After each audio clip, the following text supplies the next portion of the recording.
começamos mais uma vez o período da Quaresma. Período importante na história da igreja, na vida, aliás, da igreja, que prepara a cada um de nós para a celebração da festa mais importante do cristianismo, que é a Páscoa da Ressurreição. Vamos hoje fazer uma reflexão a respeito desse período tão rico, tão importante e que nos prepara para recebermos mais uma vez a alegria da salvação. Com base naquela frase que é dita pelo sacerdote no momento da imposição das cinzas na quarta-feira que dá início à Quaresma: convertei-vos e crede no Evangelho.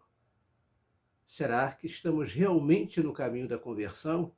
Ou será que escutamos isso apenas como uma frase ritualística e depois saímos dali e não levamos isso para a nossa vida? Bem-vindos todos vocês a mais um vídeo do canal. Não se esqueçam de já ir curtindo, de compartilharem com outras pessoas, de fazer a sua inscrição, se ainda não estão inscritos no canal, de acionar o sininho das notificações para receberem essas nossas reflexões que postamos aqui a cada semana. Vamos então fazer uma reflexão a respeito da importância da conversão na nossa vida, nesse período forte que é o período da Quaresma.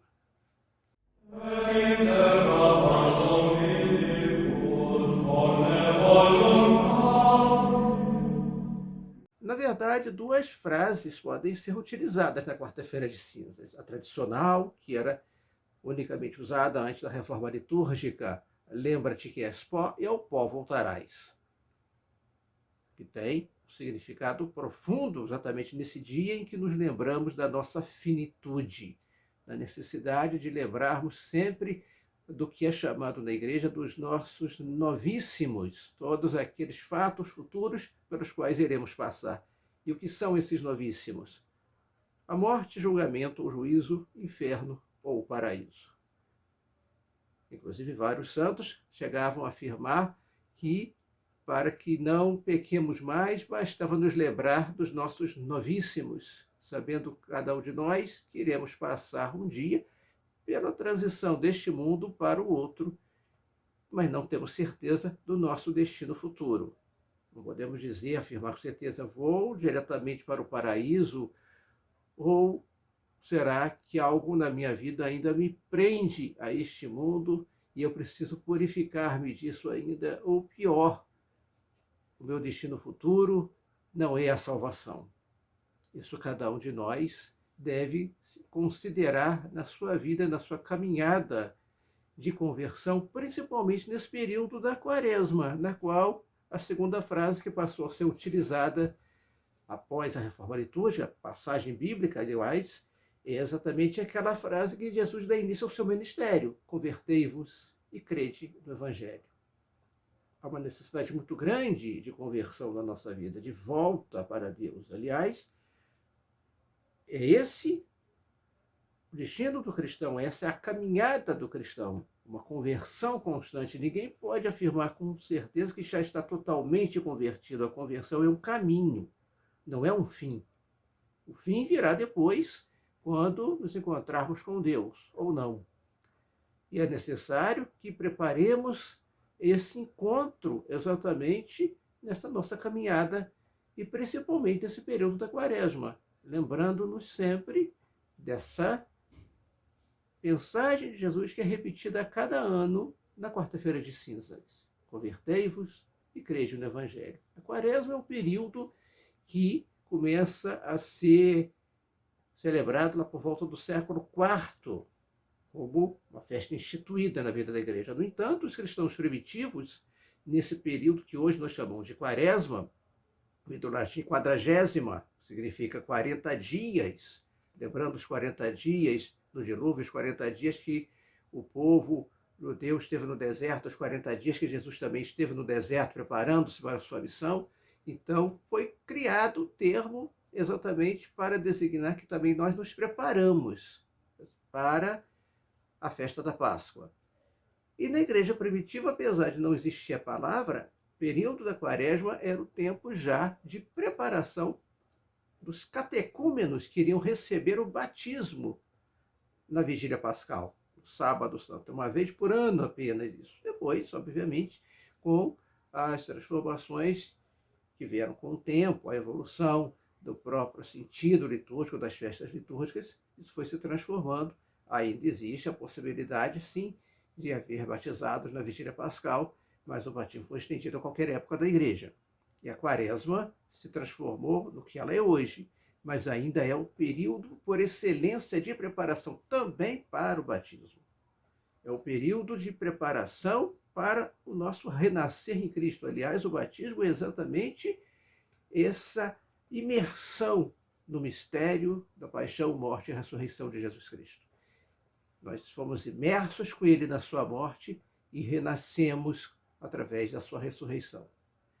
São Paulo, na segunda carta aos Coríntios, adverte a cada um de nós: nós vos exortamos a não receberdes em vão a graça de Deus, pois ele diz: no momento favorável eu te ouvi, e no dia da salvação eu te socorri. Quantos de nós recebe essa graça e deixa escapar? Quantos de nós não presta atenção neste convite quando recebemos as cinzas na quarta-feira? É um convite que Jesus faz desde o princípio da sua pregação, da sua vida pública, e que é repetido já há quase 2 milênios. Convertei-vos e crede no Evangelho. É necessário uma mudança de vida, uma mudança de hábitos, uma mudança do nosso direcionamento, para que nos voltemos realmente para Ele. Isso não pode ser algo meramente ritualístico, em que ouvimos essa passagem bíblica, coloca a cinza na nossa cabeça, como se nós estivéssemos purificando dos excessos do carnaval, e vamos para casa e achamos que já estamos salvos, só colocar aquela cinzazinha na cabeça. Não é bem assim. É um gesto simbólico, que nos lembra exatamente da necessidade da mudança de vida. Como os povos antigos tinham o hábito de períodos penitenciais se cobrirem de cinza, é um punhado de cinza apenas que usamos hoje em dia. Mas é significativo porque ele vem dentro de um contexto litúrgico próprio, desse convite que Jesus faz, repetimos, para a nossa mudança de vida. E aqui nos lembramos da passagem famosa da mulher adúltera, que foi levada até Jesus, uma daquelas armadilhas que os fariseus gostavam de preparar para ele. Segundo os fariseus, na cabeça deles, obviamente, existiriam apenas 2 opções.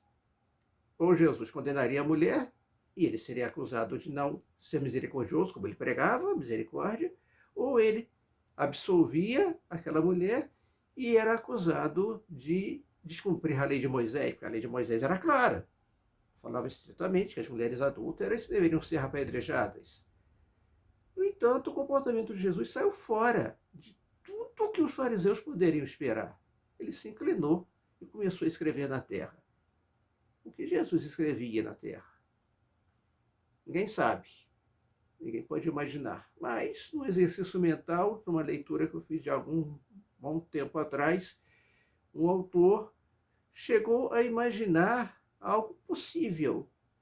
Cada um daqueles que estavam ali acusando aquela mulher se virava, olhava o que Jesus estava escrevendo e via estampado na areia o seu pecado principal. Ladrão, corrupto, mentiroso e por aí vai. Terá sido isso realmente? Não temos como afirmar, mas faz sentido. E como eles insistissem, Jesus deveria dar a sentença. O que ele diz? Quem não tem pecados, que atire a primeira pedra. Inclusive, era o hábito das testemunhas de acusação ser os primeiros realmente a iniciar a lapidação, o apedrejamento. E o que fizeram aqueles homens? Pelo menos uma vez, parece que os fariseus caíram em si e viram que realmente eles não podiam continuar naquela posição e foram saindo. Mas essa saída deles, não porque eles se converteram ao que Jesus havia dito. Pelo contrário, eles se afastam dali, envergonhados, lembrando que realmente tinham pecados, mas não admitiram isso. E aí que está o grande problema. Uma conversão dessa forma, ela é falsa. Ela não existe. Não adianta eu me afastar reconhecendo que eu sou um pecador e não mudar de vida. E o que Jesus disse à mulher? Alguém te condenou? Não, ninguém me condenou. Eu também não te condeno. Vá e não peques mais. Ele passa uma espécie de lição de casa para ela, não? A condição necessária para que ela alcançasse o perdão verdadeiro, para que alcançasse a misericórdia. No livro do Apocalipse, lemos numa passagem que Jesus diz que eu e o Pai estamos à porta. Quem abrir, entraremos e cearemos com ele. Quem abrir. Aquela mulher se abriu certamente, pois ela ouviu a mensagem final de Jesus. Vá, porque eu também não te condeno e não peques mais. Aqueles outros não ouviram, porque eles não abriram a porta. Então a misericórdia de Deus só alcança aqueles que querem a misericórdia, aqueles que não a aceitam. Infelizmente, a misericórdia não é derramada sobre eles. Porque Deus não quer? Não. Deus quer derramar sua misericórdia sobre cada um de nós, sobre todos nós, sem exceção. Mas, infelizmente, existem aqueles que não a aceitam. E como nós somos dotados do livre-arbítrio e Deus respeita a nossa liberdade, ele, com o coração sangrando, deixa que cada um siga o seu caminho. Como aquele filho pródigo, já falamos anteriormente, né, que o pai não tentou argumentar com ele, permitiu que ele fosse, sabendo, talvez, que ele iria cair do cavalo, como dizemos hoje em dia, mas permitiu. E novamente falamos isso. A misericórdia de Deus está aberta a cada um de nós, desde que nós estejamos com o coração aberto para recebê-la. Senão, infelizmente, ela vai passar e o nosso coração vai estar fechado. Ela não vai poder entrar. Ela não vai arrombar. Jesus não arromba a porta do nosso coração. Ele bate. E essa porta só abre por dentro. Ela não abre por fora. Se nós não abrirmos, ele não colocará a porta abaixo. Por isso é necessário, nesse período quaresmal, realmente nos prepararmos, ouvirmos com atenção o convite. Convertei-vos e crede no Evangelho. Nos momentos tão dramáticos que estamos vivendo, agravados mais ainda agora, com outra situação conflituosa na humanidade, precisamos, sim, cada vez mais nos converter a Deus. Muito do que acontece no mundo é porque a humanidade se afasta de Deus, como os fariseus, naquele momento lá, em que Jesus afirmou que quem não tivesse nenhum pecado que atirasse a primeira pedra. Eles se afastaram de Deus. Saíram ali envergonhados, mas não admitiram que eram pecadores. Se afastaram. E vemos a humanidade hoje cada vez mais afastada. E por isso todos os males que nós vemos são causados exatamente pelo quê? Pela ausência de Deus. O mal é a ausência de Deus. Não é algo que existe em si. Onde existe Deus, não existe o mal. Se o mal está pelo mundo, é porque nós fechamos os nossos corações a Deus. É necessário que nós possamos abrir novamente o nosso coração, convertendo-nos realmente e crendo no Evangelho e vivendo segundo o Evangelho. Não basta apenas acreditar, porque Jesus fala, antes de acreditar no Evangelho, convertei-vos, mudança de vida, mudança de caminhada. E é isso que nós precisamos fazer, principalmente nesses tempos de Quaresma. E se vocês gostaram da nossa reflexão, não se esqueçam de comentar aqui o que acharam, como é que anda essa caminhada de conversão, que é algo perene na nossa vida. Não vai acontecer nada assim milagroso, fantástico, como foi a conversão de São Paulo, que literalmente caiu do cavalo, de perseguidor, se transformou em grande pregador do cristianismo. Às vezes com uma pessoa ou outra aconteça, mas é algo que não é assim, de uma forma geral. A conversão é dia a dia. Se nós caímos, nós temos que levantar e continuar a caminhada, com fé, com esperança e principalmente com a caridade. Então, se gostaram da reflexão, não deixe de colocar aqui nos comentários o que acharam, de curtir o vídeo, fazer a sua inscrição do canal. Paz e bem, e até o próximo. Boa caminhada quaresmal a todos.